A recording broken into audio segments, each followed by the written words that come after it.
Joshua 5. Now when all the Amorite kings west of the Jordan and all the Canaanite kings along the coast heard how the Lord had dried up the Jordan before the Israelites until they had crossed over, their hearts melted in fear, and they no longer had the courage to face the Israelites. Circumcision and Passover at Gilgal. At that time, the Lord said to Joshua, "Make flint knives and circumcise the Israelites again."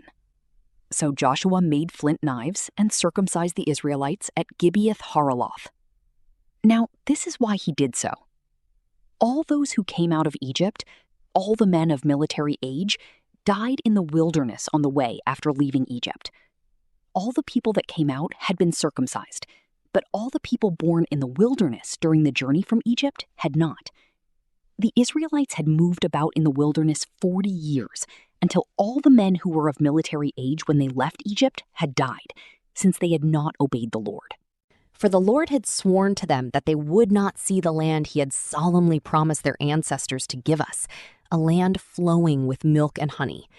So he raised up their sons in their place, and these were the ones Joshua circumcised. They were still uncircumcised because they had not been circumcised on the way.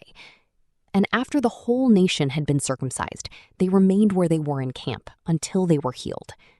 Then the Lord said to Joshua, "Today I have rolled away the reproach of Egypt from you."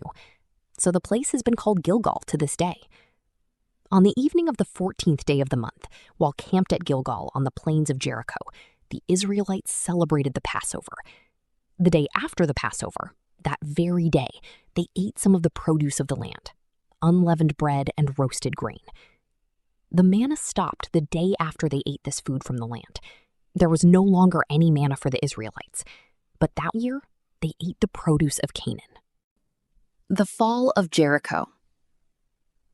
Now, when Joshua was near Jericho, he looked up and saw a man standing in front of him with a drawn sword in his hand. Joshua went up to him and asked, "Are you for us or for our enemies?" "Neither," he replied, "but as commander of the army of the Lord, I have now come." Then Joshua fell face down to the ground in reverence and asked him, "What message does my Lord have for his servant?" The commander of the Lord's army replied, "Take off your sandals, for the place where you are standing is holy." And Joshua did so.